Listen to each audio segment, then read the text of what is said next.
There are so many issues in this video that it's not even funny, and they all come back to one place.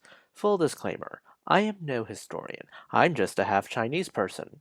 It starts off with a well duh note about founding myths. Building a national mythos was the main purpose of history when it became professionalized in the 1800s under Leopold von Ranke. Still, Johnny has to push it a bit further and say how China's national mythos is new, well, nationalism as a concept is only around since the 1800s, and how it is a weapon to subjugate millions of people and erase ancient cultures. I never got the whole obsession with ancient cultures. Even when you isolate a culture, the culture will change. It's just that people change, that's it. And how China is expanding their borders. He also claims that the worst part about this is how this cannot be challenged within China. Look, I'm only 1 minute in and I can smell the clickbait burning from this computer. Let me get to the crux of his video's point. The crux of Johnny's video is that China looks like this, and the Communist Party says it always looked like this, and that it has always been a centralized power. Furthermore, he says that China should really look like this. This is basically an ethnicity map where the Han ethnicity is in place. More on this in a bit. I will say that the idea of China equaling Han blood is historically not right. In terms of blatant errors, he claims that China originated from the Yangtze River, which I needed to look up because I grew up learning that it was the Yellow River where China was born. And lo and behold, it was the Yellow River which was the cradle of Chinese civilization.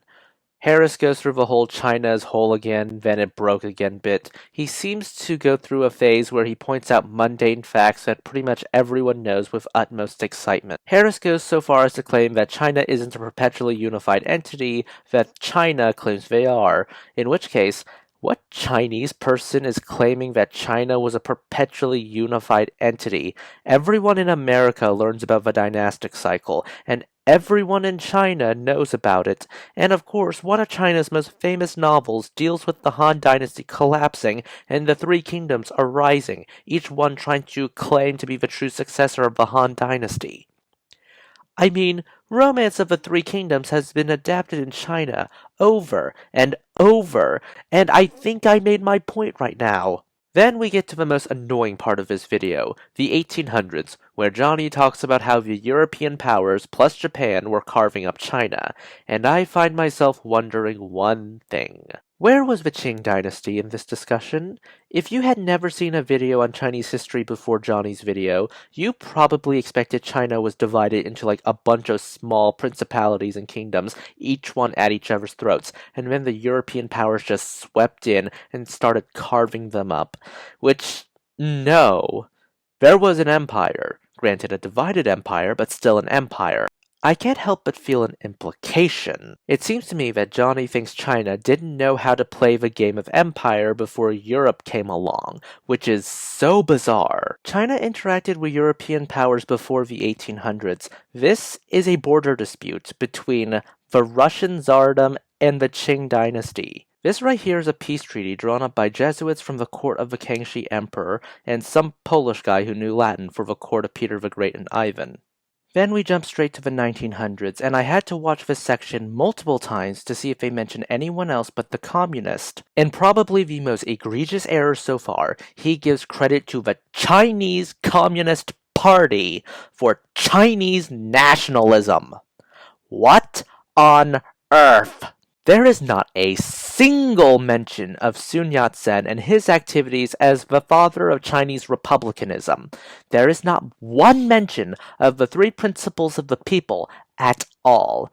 There is not one mention of the five races under one union idea of Chinese nationalism that floated around the early 1900s. I'm just saying, it is embarrassingly poor research when you don't mention the guy the Generalissimo and the chairman claim to inherit the legacy of. Furthermore, his claims of ethnic purity bothers me so much. Because if he had said cultural assimilation, fine, that would have been an acceptable term to use since Sinicization has been a concept for years. It's not even a product of the 20th century, it's been going on for several dynasties. However, the ethnic purity part bothers me, since the standard method of empires is not ethnic unity, but rather socio-cultural ones. The Ming Dynasty, for example, had soldiers settle and marry into the natives of Yunnan. When speaking of autonomous regions, Harris could benefit from actually looking at the Qing Dynasty again. Here's a map of the Qing Dynasty. The light yellow are what amount to client kingdoms and protectorates. It looks pretty close to the Beian government map, and the maps under Chiang Kai-shek. It's not too dissimilar to what the modern autonomous region maps look like. Yes, the autonomous regions were a development from communist China.